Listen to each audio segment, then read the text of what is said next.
الحمد لله وكفى وسلام على عباده الذين اصطفى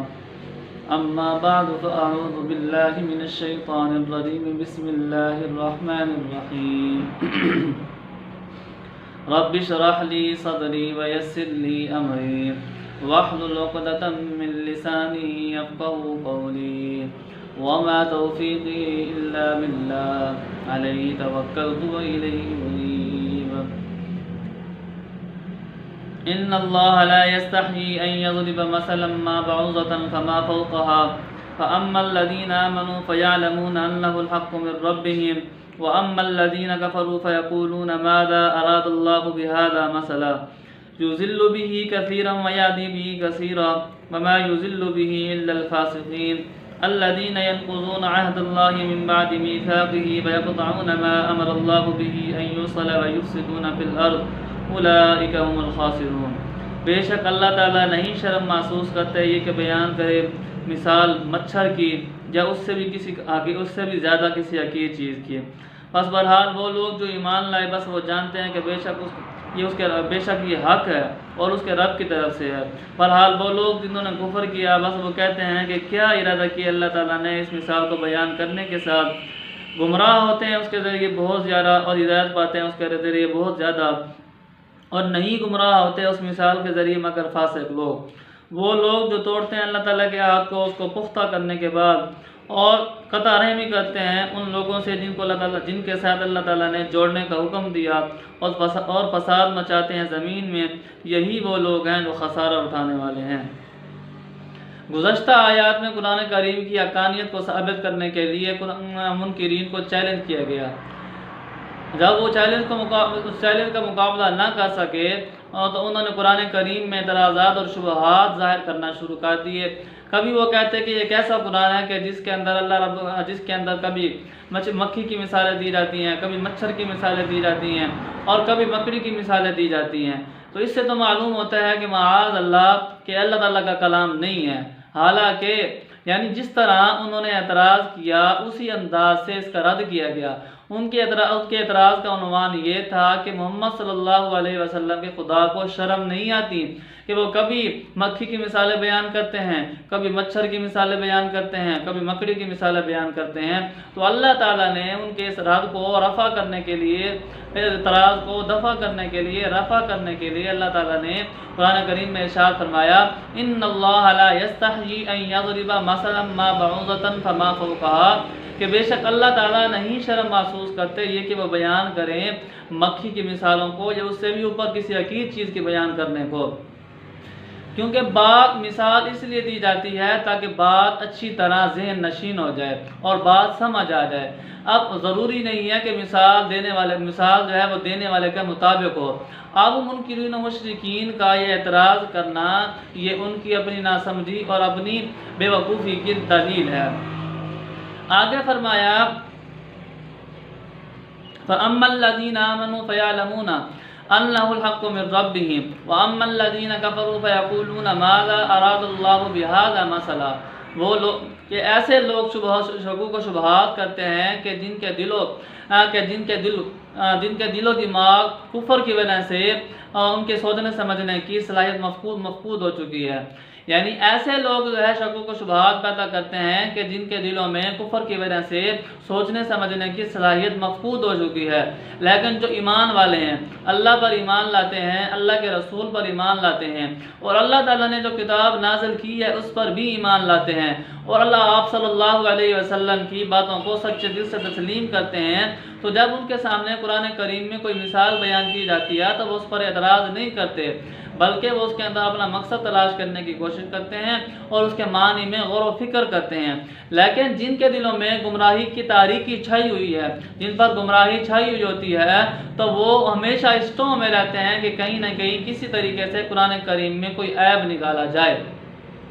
تو آگے فرمایا یضل به کثیرا ویہدی به کثیرا، کہ جب ایمان والوں پر کوئی آیت نازل ہوتی ہے تو وہ اس پر ایمان لاتے ہیں، تو اس پر ایمان لانے کی وجہ سے ان کی ہدایت کا نور جو ہے وہ دو بالا ہو جاتا ہے۔ اس لیے فرمایا کہ ویہدی به کثیرا، لیکن جو گمراہ لوگ ہوتے ہیں کہ جن کے دلوں پہ گمراہی کی تاریکی چھائی ہوئی ہوتی ہے، جیسے ہی قرآن کریم کی کوئی آیت نازل ہوتی ہے تو ان کی گمراہی میں مزید اضافہ ہوتا جاتا ہے۔ اس لیے فرمایا وَيُضِلُّ بِهِ كَثِيرًا، یعنی اس کے ذریعے سے بہت سے لوگ گمراہ ہوتے ہیں، کیونکہ وہ اپنی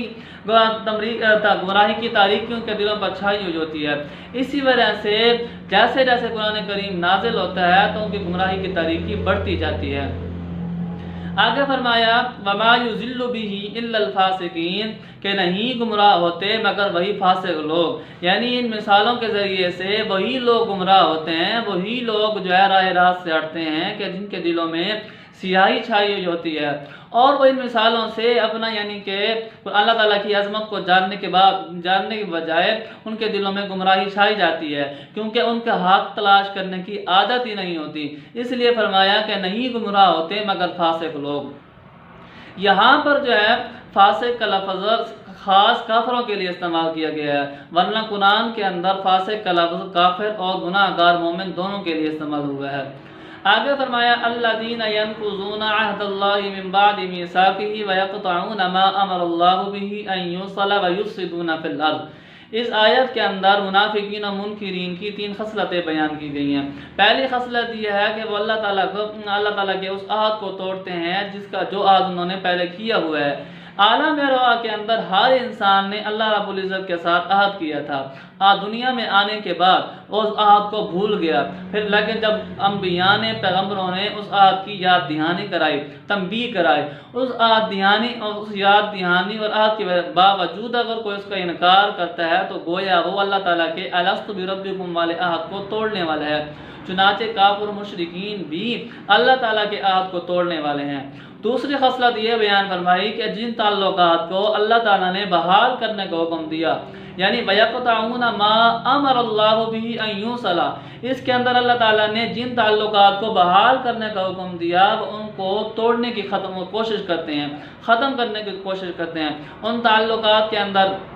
اللہ تعالیٰ کا اور بندے کا تعلق بھی ہے جسے حقوق اللہ کہا جاتا ہے، اور انہی تعلقات کے اندر بندے کے درمیان بھی تعلق ہے جیسے جسے حقوق العباد کہا جاتا ہے، اور حقوق العباد کے اندر رشتہ داری، عزیز و اقارب، والدین کے ساتھ محبت، یہ سب کچھ شامل ہو جاتا ہے۔ اب حقوق اللہ اور حقوق العباد پر چل کر ہی ان کو مان کر ہی ان کو یعنی کہ پورا کر کے ہی دین اسلام اور شریعت کو پورا کیا جا سکتا ہے۔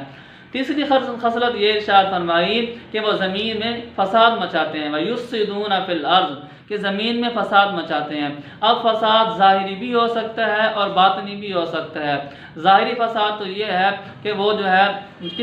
کسی کا مال لے لیتے ہیں، کسی کے چوری کر لیتے ہیں، کسی کو نہ حق ظلم کرتے ہیں، کسی کو نہ حق قتل کر دیتے ہیں۔ اور باطنی جو ہے فساد یہ ہے کہ وہ رسول اللہ صلی اللہ علیہ وسلم کو نبی نہیں مانتے اور ان کے ساتھ حسد اور بغض کر رکھتے ہیں، تو یہ ان کا باطنی فساد ہے۔ آگے ان کا نتیجہ ذکر کیا اولئک هم الخاسرون، کہ یہی وہ لوگ ہیں جو خسارہ اٹھانے والے ہیں۔ اب خسارہ جو ہے وہ دنیاوی بھی ہو سکتا ہے اور اخروی بھی ہو سکتا ہے۔ دنیاوی تو یہ ہے کہ ان کا دل کا سکون ختم ہو جاتا ہے، ان کی راحت ختم ہو جاتی ہے، کیونکہ جو حاسد ہوتا ہے اس کے دل میں ہمیشہ یہ آگ لگی رہتی ہے، وہ ہمیشہ سوچتا رہتا ہے ایک اپنے دشمن کو کیسے نقصان پہنچائے، کیونکہ وہ آپ صلی اللہ علیہ وسلم کو اپنا دشمن سمجھتے تھے، آپ صلی اللہ علیہ وسلم کے ساتھ حسد کرتے تھے، اس لیے جو ہے ان کے دل میں ہمیشہ یہ آگ لگی رہتی تھی کہ آپ صلی اللہ علیہ وسلم کو کیسے نقصان پہنچایا جائے۔ تو اسی یعنی کہ آگ کی وجہ سے، حسد کی وجہ سے وہ اپنے دل کا چین دنیا میں کھو چکے تھے۔ اور دوسرا اخروی کیا تھا نقصان، یہ تھا کہ وہ انہوں نے ہدایت پر گمراہی کو ترجیح دی، یعنی انہوں نے ہدایت جیسی اچھی چیز کو چھوڑ کر برائی جیسی بری چیز کو اختیار کیا۔ اس لیے فرمایا کہ اولئک هم الخاسرون، یہی وہ لوگ ہیں جو خسارہ اٹھانے والے ہیں۔ تو دعا فرمائیں کہ اللہ رب العزت ہمیں کامل اور پورا یقین نصیب عطا فرمائے، اور قرآن کریم کو پڑھنے، سمجھنے اور اس پر عمل کرنے کی توفیق عطا فرمائے، اور لوگوں تک پہنچانے کی توفیق عطا فرمائے۔ وآخر دعوانا ان الحمد للہ رب العالمین۔